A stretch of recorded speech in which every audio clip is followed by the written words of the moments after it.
Before we define emotional maturity, before we analyze numbness, before we decide what's healthy and what isn't, there's something worth observing. Across cultures, families, workplaces, and generations, there is a specific type of person who gets praised the most. They don't react quickly. They don't raise their voice. They don't escalate conflict. They don't ask for much reassurance. They handle things. They keep it together. They are described as stable, grounded, emotionally intelligent, and almost no one questions it, because visible calm is socially rewarded. But psychology asks a different question. What is producing that calm? Is it regulation or suppression? From the outside, those two states look nearly identical. The body is still. The tone is steady. The face is controlled. Conflict doesn't intensify around them. It looks like growth. But internally, two very different processes can be happening. In emotional maturity, the nervous system is regulated. The person feels the emotion fully, but remains present. Their thinking brain stays online. They can choose how to respond. In emotional numbness, the nervous system reduces access. Emotional intensity is dampened before it reaches conscious awareness. The person doesn't explode, but they also don't fully experience. One reflects integration, the other reflects adaptation, and adaptation often receives applause. Imagine two people being criticized publicly. The first feels the sting immediately. Their heart rate increases slightly. Irritation rises. They stay steady. They respond thoughtfully or choose to address it later. The emotion moved through them without taking control. That is regulation. The second person feels almost nothing. No visible reaction. No clear emotional spike. They shrug and say, "It doesn't matter." But internally, something subtle tightens. The jaw sets. The chest compresses slightly. The body registers threat, but the mind detaches from it. That is suppression evolving into numbness. Both appear composed. Only one is fully present. Here's what makes this difficult.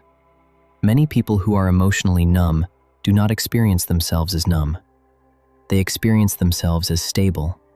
They say, "I just don't get emotional. I'm not dramatic. I don't let things bother me."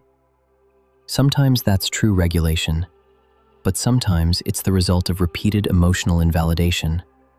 When someone learns early that emotional expression leads to punishment, rejection, embarrassment, or abandonment, the nervous system adapts. It lowers visible intensity. It reduces outward reaction. It limits vulnerability. Over time, that feels natural. It feels like personality. It feels like maturity. But it may simply be protective wiring. The nervous system does not care about reputation. It cares about safety. If expressing sadness once led to mockery, it reduces sadness expression. If showing anger led to punishment, it suppresses anger signals. If asking for reassurance led to withdrawal, it minimizes need. The child doesn't stop feeling. They stop showing. And eventually, they stop recognizing what they're suppressing. This is how numbness forms quietly. Not suddenly, not dramatically, gradually. Notice something else. The calm person is rarely disruptive. They don't create emotional waves. They don't force uncomfortable conversations. They don't challenge the emotional climate of the room. That makes them convenient. Convenience is often mistaken for maturity. But maturity is not about being easy to manage. It's about emotional capacity. The capacity to feel, communicate, tolerate discomfort, and repair connection. Numbness reduces emotional capacity while increasing predictability. Predictability feels safe, but it can also mean contraction. Here is the subtle progression. First, reactions soften. Then expectations lower. Then vulnerability decreases. Then emotional highs flatten. Then emotional lows dull. Eventually, life feels manageable, but not vivid.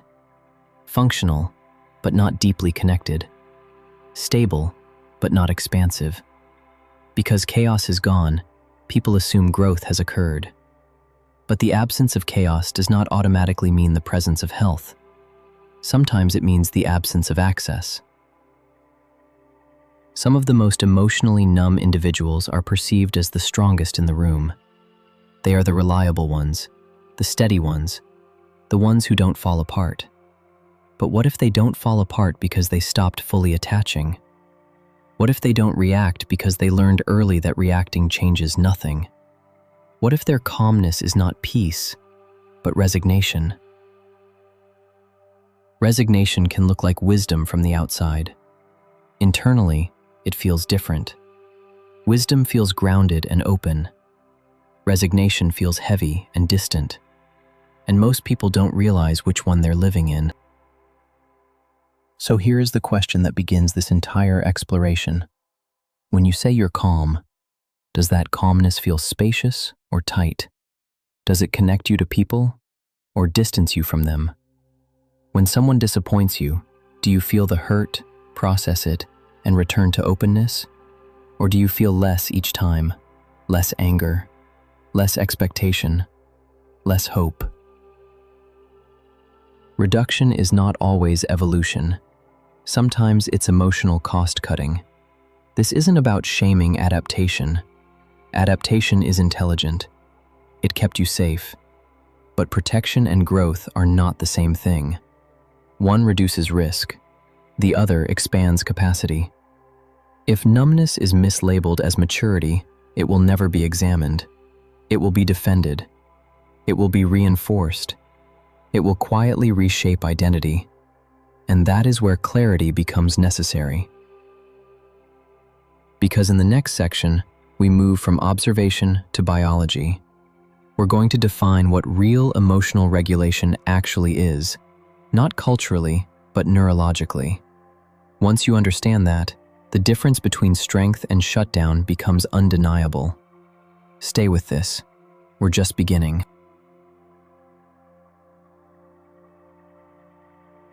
If we're going to separate maturity from numbness, we have to leave opinion behind and look at biology. Because your nervous system does not operate based on social approval. It operates based on safety. When something emotionally intense happens, criticism, rejection, conflict, disappointment, your autonomic nervous system activates automatically. This isn't personality. It isn't mindset. It's physiology. There are 3 primary survival responses: fight, flight, freeze. Most people understand fight and flight. Fight looks like anger, defensiveness, control. Flight looks like anxiety, over-explaining, avoiding, distracting. But freeze is more subtle. Freeze does not look dramatic. It looks composed, quiet, self-contained. In a regulated nervous system, emotional activation rises and falls like a wave. You feel the sting of criticism. Your heart rate increases slightly. Stress hormones release. But your prefrontal cortex, the decision-making part of your brain, stays online. You can reflect. You can choose. You can respond instead of react. The emotion moves through you. It does not get stuck. In suppression, the body still activates. Cortisol still rises, muscles still tense. But expression is overridden. You clamp down. You swallow the response. You tighten the jaw. You tell yourself, it's fine. Over time, repeated suppression trains the brain to dull emotional signals earlier in the process, sometimes before conscious awareness even forms.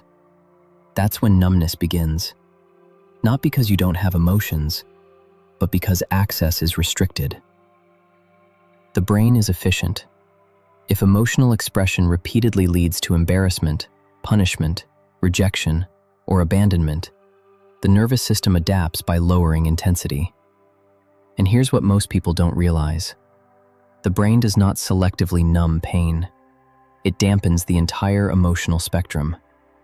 The same mechanism that protects you from humiliation can mute joy.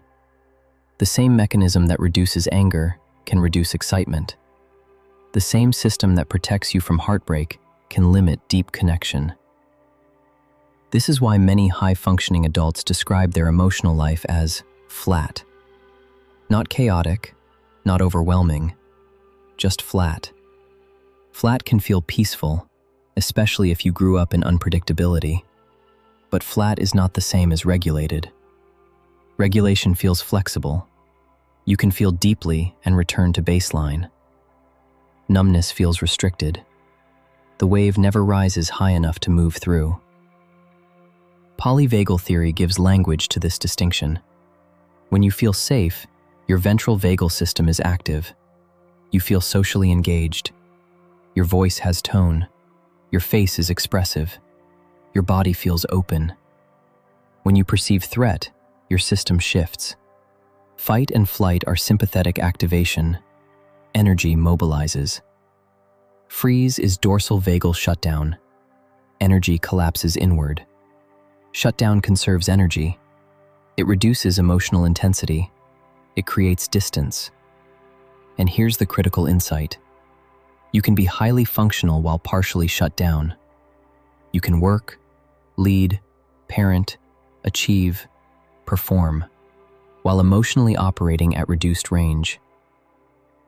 This is where high-functioning numbness lives. It looks stable. It looks mature.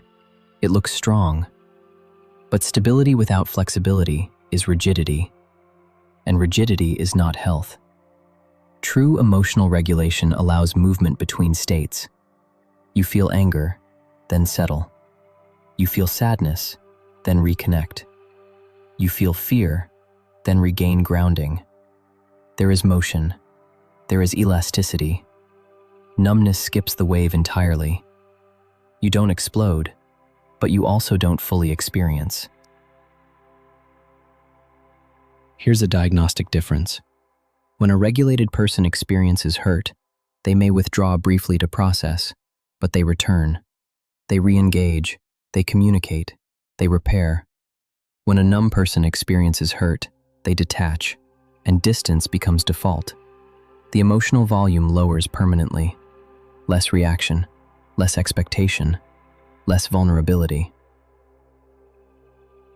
Over time, this reshapes identity. I just don't care that much. I don't need much from people. I'm low maintenance. These statements can reflect healthy security, or they can reflect adaptation to repeated emotional invalidation. Biology doesn't lie, but interpretation can. And without understanding your nervous system, you may mistake reduced emotional range for growth. Emotional maturity does not shrink your range. It expands your tolerance. You still feel anger, you're just not controlled by it. You still feel sadness, you're just not consumed by it. You still feel joy without bracing for loss. That is regulation. In the next section, we move backward, not to adulthood, to childhood, because most numbness doesn't begin in romantic relationships or workplaces. It begins in early attachment. And once you understand how that wiring forms, your present patterns will start to make sense in a way they never have before. By adulthood, that child no longer looks anxious. They look composed. They don't demand. They don't explode. They don't need much. And everyone says, "You've grown so much." But what if that growth was actually adaptation? What if the calm you're proud of was built from survival? Because here's the part most people don't want to examine. If you learned early that emotional needs created instability, you may have built an identity around not having needs at all. And that identity feels strong until intimacy tests it, until disappointment triggers it, until someone gets close enough to expose it. In the next part, we're going to examine what happens in adulthood, when numbness enters relationships, when success stops feeling rewarding, when independence turns into isolation, and when calmness starts to feel lonely. Because emotional maturity doesn't remove need, it transforms how you hold it. And if what you've built is protection, That protection may now be costing you connection. I'll see you in part 2.